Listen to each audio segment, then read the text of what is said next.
एक न्यूज 24 और मैं हूं मधुबाला आपके साथ। बता दें आपको, बिहार में इस वक्त सबसे बड़ी खबर निकल करके सामने आ रही है। यहां तक कि आपको बता दें कि बिहार में ईडी की ताबड़तोड़ छापेमारी चल रही है। आपको बताते चले, गुलाब यादव और संजीव हंस के घर 21 ठिकानों पर छापेमारी इस वक्त चल रही है। आज हमारे साथ दो सहयोगी हैं बातचीत करने के लिए, विकास और प्रिंस। तो चलिए एक एक करके जानकारी लेते हैं, आखिर क्या कुछ मामला सामने आ रहा है। प्रिंस, जिस तरीके से गुलाब यादव और संजीव हंस के घर पे छापेमारी चल रही है, क्या लगता है आपको? देखिए, बिहार में सबसे पहले तो हम आपको बता दें कि जिस तरीके से मुकेश सहनी के पिता जो हैं उनके पिता को जो है अपराधियों ने जो है उनका हत्या कर दिया। उसके बाद जो है सुबह में बिहार में ईडी की सबसे बड़ी कार्रवाई देखने को मिली है, जो कि संजीव हंस जो कि बिजली विभाग के अभी अध्यक्ष के पद पर नियुक्त हैं। उससे पहले जो है संजीव हंस सचिव के पद पर नियुक्त थे, और गुलाब यादव जो कि बिजली विभाग के टेंडर भी लिया करते थे और पूर्व में झंझारपुर से विधायक भी रहे। तो कहीं ना कहीं मनी लॉन्ड्रिंग की जो बातें कही जा रही थी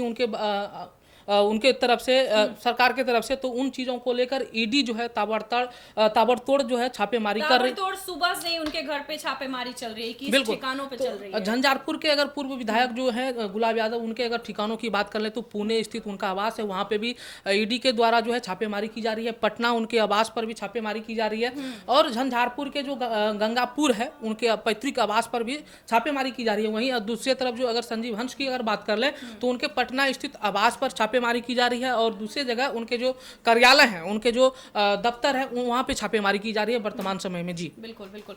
विकास, आपके पास आते हैं, जिस तरीके से सुबह से जो कार्यवाही चल रही है, यानी कि छापेमारी के जो मामले सामने आ रहे हैं, क्या लगता है आपको? देखिए, इन पे कोई पहला आरोप नहीं लगा है। जांच कब से चल रही थी, आज सुबह से छापेमारी चल रही है, यानी कि कुछ ना कुछ ईडी को मिला होगा, सबूत जरूर मिला होगा, और उसके आधार पर आज सुबह से कार्रवाई चल रही है। कार्रवाई कहाँ कहाँ चल रही है, तो पुणे में भी चल रही है, पटना में भी चल रही है, झंझारपुर में भी चल रही है। यानी कि कुल मिला के ये 3 ठिकाने जो नाम निकल कर सामने आ रहे हैं, उसमें 21 ठिकाने हैं जहां पर इस वक्त जो ईडी है वो कार्रवाई कर रही है। मनी लॉन्ड्रिंग के ACT के तहत ये इस वक्त कार्रवाई चल रही है। अब इसमें क्या कुछ निकलकर सामने आएगा, ईडी को क्या कुछ हाथ लगेगा, क्योंकि बड़ी इस वक्त जो ईडी की टीम है अलग अलग ठिकानों पर पहुंची हुई है। तो इस वक्त जांच चल रही है, ईडी छापेमारी कर रही है। जिस तरीके से लगभग 3 साल से वो कुंडली मारकर कुर्सी पर बैठे हुए थे, और कुंडली मारकर बैठने के बाद कितना इनकम किए, अब उसका पर जो शिकंजा है वो ईडी कस रहा है और कार्रवाई कर रही है। कार्रवाई करना लाजमी भी था, क्योंकि बड़े बड़े आरोप लग रहे थे। जिस तरीके से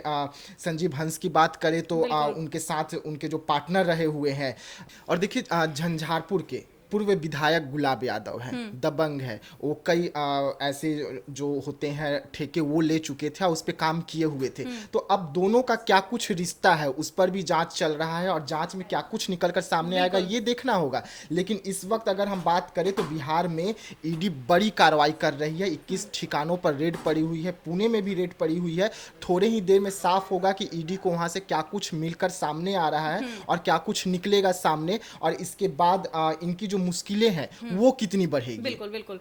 आपके पास आते हैं प्रिंस, जिस तरीके से लगातार 21 ठिकाने की जिक्र हो रही है, आपको क्या लगता है सुबह से ये कार्यवाही चल रही है ईडी की, क्या कुछ मामले आने वाले, क्या कुछ खुलासे होने वाले? देखिए, मनी लॉन्ड्रिंग एक्ट के तहत जो है इन पे कार्रवाई की गई है। आय से अधिक संपत्ति के जो है बारे में इनके जो है बराबर जो निरंतर जो है आवेदन दिए जा रहे थे कि आय से अधिक संपत्ति आखिर कहाँ से आया। इन सभी सवालों के बीच जो है संजीव हंस घिरे भी रहे हैं और घिरते रह रहे थे। तो कहीं ना कहीं इस बार जो है ईडी जो है शिकंजा कसने वाली है, और 21 ठिकानों पे जो आपने बोला कि जो छापेमारी चल रही है ईडी की, कहीं ना कहीं अगर कुछ समय का इंतजार हम लोगों को करना पड़ेगा कि आखिर ईडी को वहां से क्या हाथ लगता है और कितनी बड़ी कार्रवाई देखने को मिल सकता है। लेकिन जिस तरीके से संजीव हंस और गुलाब यादव के बारे में कहा जाता था कि बिजली विभाग, ऊर्जा विभाग के जो कर्मचारी हैं कहीं ना कहीं भ्रष्टाचार लिप्त हुए हैं, भ्रष्टाचार से जो लिप्त हुए हैं, इन दोनों का काफी योगदान रहा है। और जिस तरीके से गुलाब यादव दबंग के रूप में माने जाते हैं और पूर्व विधायक भी रह चुके हैं, तो मानते ही हैं कि नेता है तो दबंग होगा ही होगा। तो कहीं ना कहीं जिस तरीके से वो मनी लॉन्ड्रिंग में गए हैं, आय से अधिक संपत्ति के बारे में जानकारी उन्होंने सरकार से छिपाया, और कहीं ना कहीं ये अपराध के दृष्टिकोण से भी देखा जा रहा अपराध है ही। तो कहीं ना कहीं इस वक्त की जो खबर है और ईडी का जो कार्रवाई है बहुत बड़ी कार्रवाई है, क्योंकि एक IAS और पूर्व विधायक के घर अगर ईडी छापा मार रही है तो कहीं ना कहीं कुछ एक बहुत बड़ी हाथ हो जाती है। तो ये कुछ समय का इंतजार हम लोगों को करना होगा कि आखिर ईडी को क्या हाथ लगने वाला है और ईडी के समक्ष जो है क्या सबूत साक्ष्य लगने हाथ आएगा, क्योंकि जिस तरीके से मनी लॉन्ड्रिंग है उनके आधार पर अगर हम लोग ईडी छापेमारी कर रही है तो क्या संपत्ति का ब्यौरा और जिस तरीके से कहा जा रहा था कि अवैध कैश वगैरह जो भी होता है तो वो कुछ समय के बाद ही स्पष्ट हो पाएगा कि आखिर कितना आय से अधिक संपत्ति बनाई गई है उनके कार्यकाल में। जी बिल्कुल। विकास, आपका क्या कहना है जिस तरीके से लगातार सुबह से कार्यवाही चल रही है, छापेमारी हो रही है, क्या कुछ खुलासे होने वाले हैं? देखिए, एक आईएएस अधिकारी संजीव हंस और एक विधायक, पूर्व विधायक, दोनों का रिश्ता घनिष्ठता को लेकर भी जांच होगा कि दोनों का रिश्ता क्या रहा है और दोनों मिलकर कितना काली कमाई किए हैं। बिल्कुल। क्योंकि दोनों का जो दोस्ती है वो सभी को पता है। बिजली विभाग में किस तरीके से ये बड़े बड़े टेंडर के साथ लिए कुंडली मारकर बिजली विभाग पर बैठे रहे और उसके बाद में वहाँ के जो कर्मचारी थे वो भी कितने भ्रष्टाचार में लिप्त रहे। ये तमाम मुद्दों का जांच होगा। एक आईएएस के पास में बहुत पावर होता है क्योंकि जिला उसके अंडर में आता है, तमाम लोग उसके अंडर में आते हैं, सब कुछ उसके अंडर में होता है।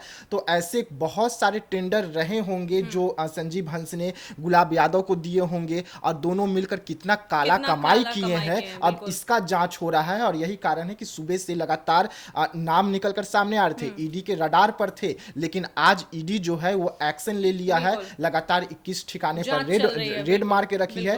अब ये देखने वाली होगी, रेड तो मार रही है लेकिन कुछ देर में क्या कुछ निकलता है, कितने कैश निकलते हैं, कितने जो गहने हैं वो निकलते हैं या कितनी संपत्ति के कागज के ब्यौरा निकलते हैं। ये तमाम मुद्दों पर अब बात होगा और अब लोगों को पता चलेगा कि एक आईएएस अधिकारी जो है वो किस तरीके से भ्रष्टाचार में शामिल था। जो पूर्व विधायक रह चुके हैं गुलाब यादव, वो किस तरीके से भ्रष्टाचार कर रहे थे और दोनों मिलकर किस तरीके से बिहार को और बिहार के साथ अन्य राज्यों को में भी लूटपाट मचा के रखे हुए थे। अब उसका खुलासा होगा क्योंकि ईडी अब अपना कमर कस चुकी है और यही कारण है कि ईडी आज सुबह से एक्शन मोड में नजर आ रही है और इनके तमाम ठिकानों पर ईडी की अलग अलग जो टुकड़ी है वो एक साथ रेड मारी है कि ये इधर से उधर भी ना जा सके। 21 ठिकानों पर रेड मारने का कारण क्या रहा आपको समझने की जरूरत होगी। अगर 1-2 ठिकानों पर मारते या 10-12 ठिकानों पर मारते तो और जगह पर जो काला सबूत रखा गया होगा उसे शिफ्ट किया जा सकता था, उसे नष्ट किया जा सकता था।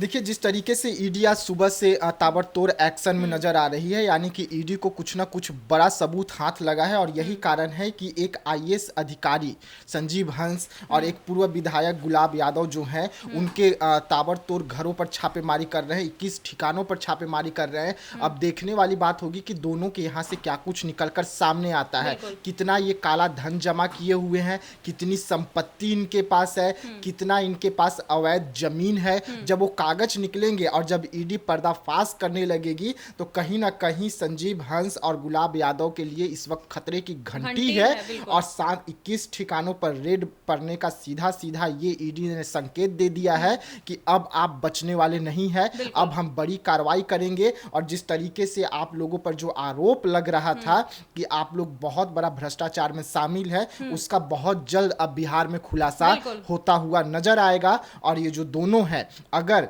जो आरोप लग रहे थे वो सही पाते हैं तो दोनों के जो मुश्किलें हैं काफी ज्यादा बढ़ेगी और सीधा इनको लाल घर में ही ईडी भेजकर दम लेगी। बिल्कुल।